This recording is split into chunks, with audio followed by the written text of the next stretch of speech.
Mbo ye gbasara ụmụnna ndị bi n'obodo Lagos steeti. Anyị fụ ka esi demolish shop ụmụnna na Aspanda. So nsị ka njuke na ajụjụ n'abalị a. Ọ pụta na ndị Igbo enweghị otu Aspanda market na ọkịta, ọpụta na onweghị plan. Something na-emezi ụtọ dịka ndị Igbo nwa na-asị na anyị ma ife. Ọ na ya amalọsị ife ka wickedness ka Nigeria system ji wee na-eso ndị Igbo. I can't understand. A whole Aspanda market, one of the most biggest newspapers market within the whole West Africa. Amarakwa ma onye enu nwa nsogbu wee rụọ n'obodo a, rụkwa ma na village ka ụmụnne m nọ na Lagos na-alụ ka a na-akụtusi ya. Olesikwa ma onye enu nke ahụ ma ọ bụrụ ego ka eji arụ ya.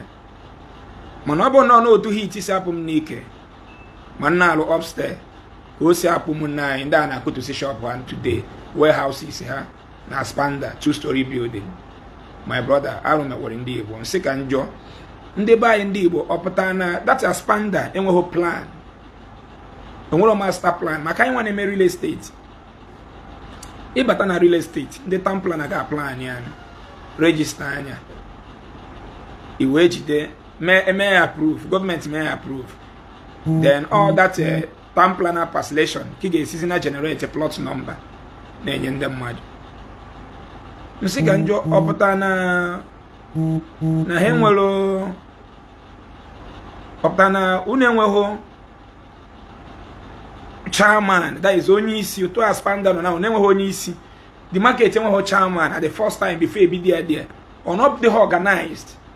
So anyị ga-ekwu ihe gbasara Aspanda na anyị kwụsị enwere obere correction menye Paul Chibuo nwoke iri ya na atọ lelele ka sugar.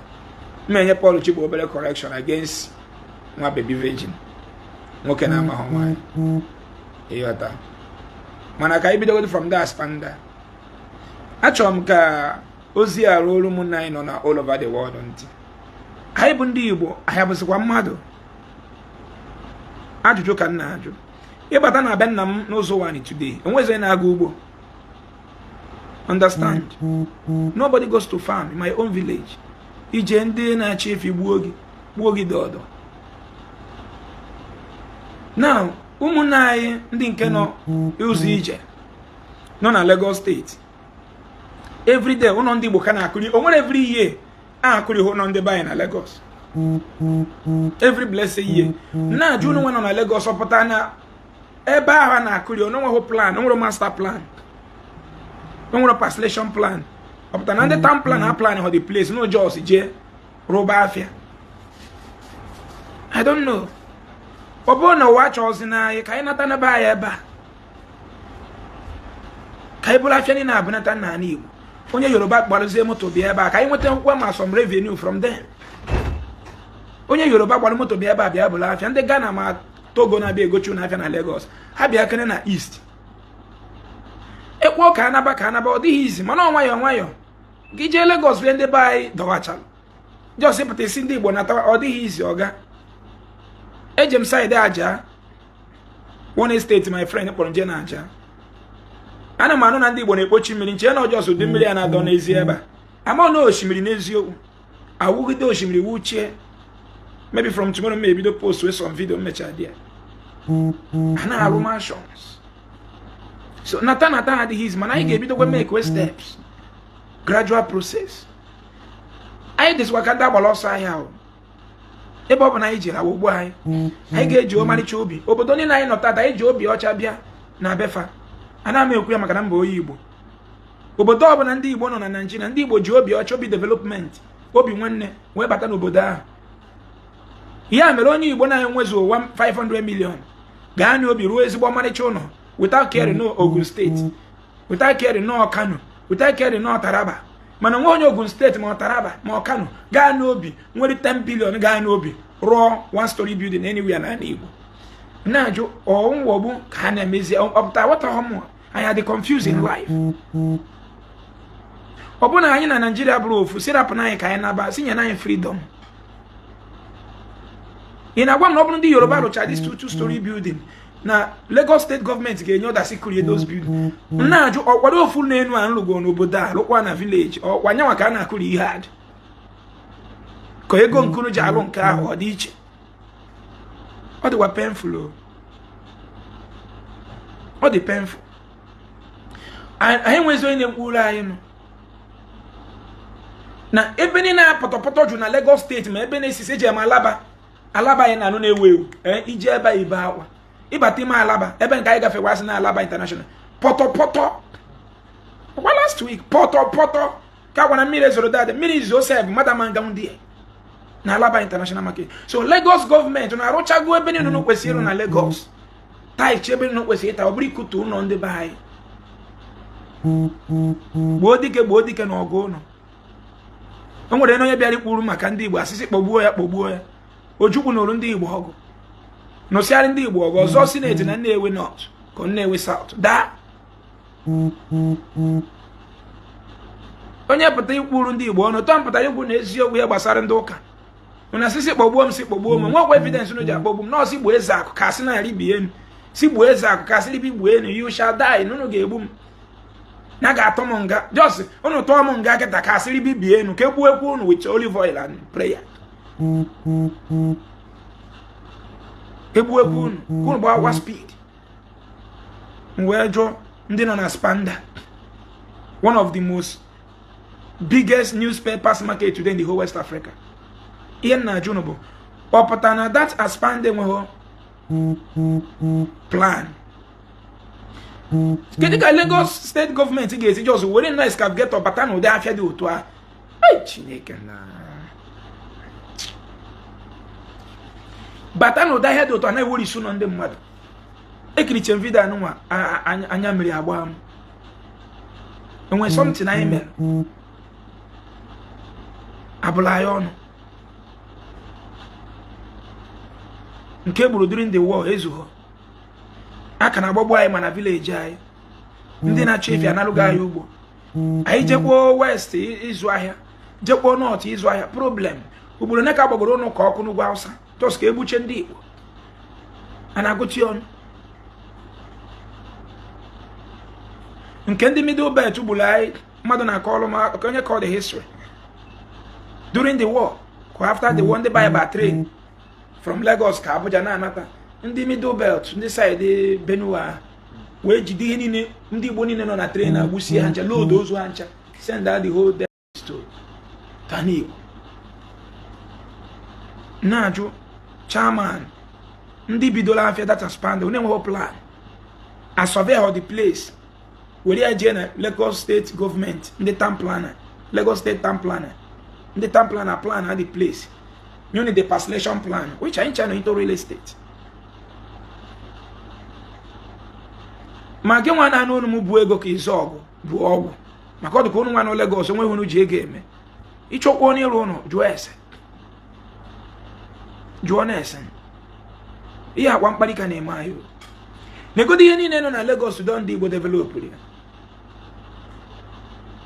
I dey confused onwe onye si that ndị Igbo dey confused to be frank I dey 100% confused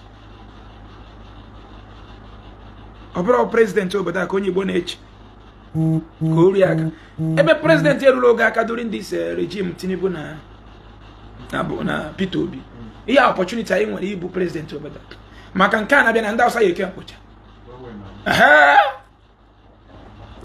Tinubu achịsigo Hausa enye gị ya chance enye go Yoruba chance fewuru go 4 years maka na ama na if Hausa did not prepare well onye Igbo na for ọchịchị this year 2027 right so Hausa ga prepare well wepụta ofe onye ha na ha akpa Peter Obi ka bọọlụ kịta ime iche na ha mara ihe ha ma ihe na ha na-eme nwanne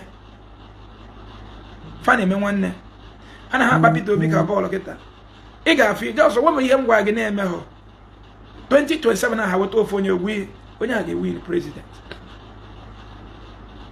because Hausa not stand by na ịbụ president ka aja kedu onye Igbo ọzọ nọdụ stand by to become president apart from Peter Obi enwere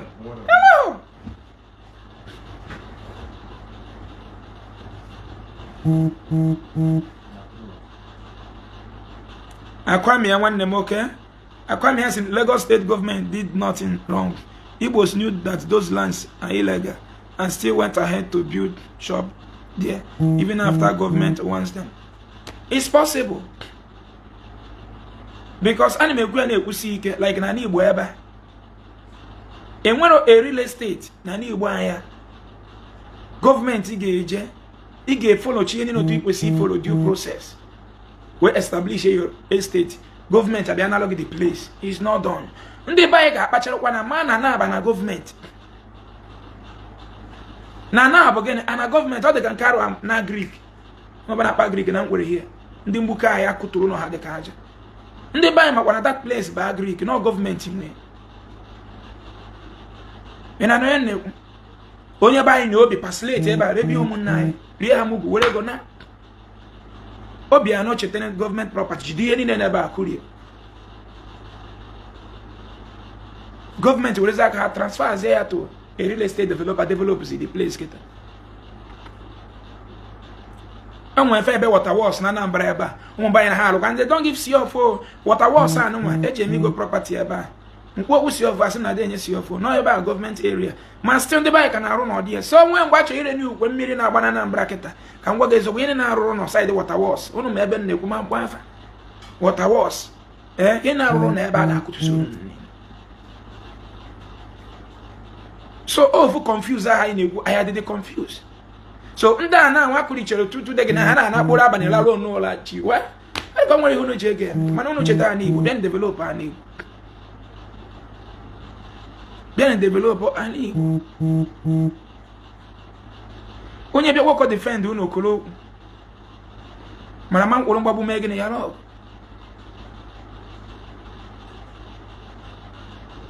So good can know. Yen on with them, and that thing they bring our dignity down. No one that was only a clear child. Hanaman only higher book. Hanen that we are weak. Hanaf our weakness every day. Undo guna febana could our property. Fana water that we are weak. Fana our fault every day.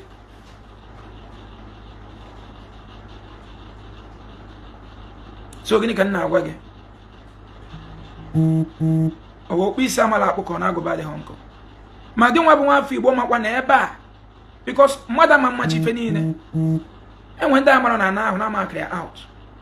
Mana ge nwa amanu olesi ya nwa fi Igbo. Maka onye gba no kete lobo no dia. Yetago. Odiro mma. Iya ina egwu banye mana asu ya so ni, onye mana asu ya so no okpe. A lot of people na be happy ma say mo rap nde a mo rap ndo ka m je zolo umike mo rap nde by ha nwba ha zuzube a lot ndị happy ma ba wamba say mo rap ndị church ebe na ndị ba ye nwe hunt na ha chọrọ ime if I should allow them to die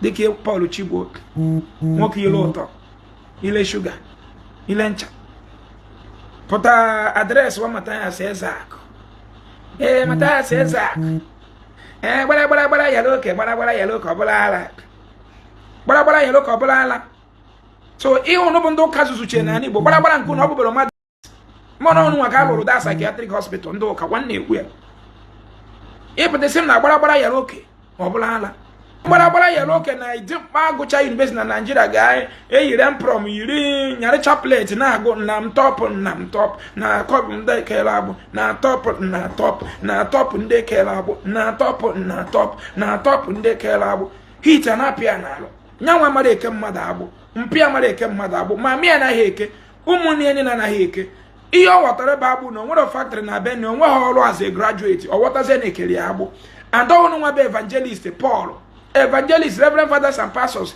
nezuzu ihe ani mefa fa we wata na ke fa agbo so onu nwa gbara ya loke gbara nke mebido bed ihe tako ihe anyị na-eme kịta gbara anyị ka na-ebinite ịnọ ịma na anyị gwara unu na otu unu si iri anyị ka anyị ga-esi dọpụta ụmụnna anyị si gbara ya loke kedu gbara ya loke na gị nwa Paul Chigbo na support si je mụ alụ nsọ ọkụ na alụ nsị ji obodo ịga n'iru kedu ihe anya arụ nsị ya emedo onye obodo otu a na nna anyị nọ kịta ana Igbo village gị na anụ onum alụ nsị ọsịnịma ngote Benz onye Germany lụ alụ nsị ọsịnama alụ factory ebe na-produce mmiri na bunu arụnsị o megidere ịrụ power bank factory, arụnsị o ji ịrụ TV television factory. Paul Chigbuo onye ilu ụtọ, ile ncha ị na-ekwo na-atọ nke ya na-atọ ndị ụka, mana ihe na-atọ ndị ụka bụ ihe ile ncha. Iwere ihe ndị eji eri unu ile ncha, ire ncha na-asụ n'isi inu eziokwu na-ekpo gị mana reality pịa gị. Jee jụọ ndị ụka ndị ori bidoro kịta. Nna agwụ na Jizọs scam. Ihe na-eji Baịbụl anyị nye gị promises scam. Enweghị obodo ọ bụ Jizọs na-agọzi mmadụ. Ihe na-agọzi mmadụ n'ụwa bụ mmadụ, gọọmenti.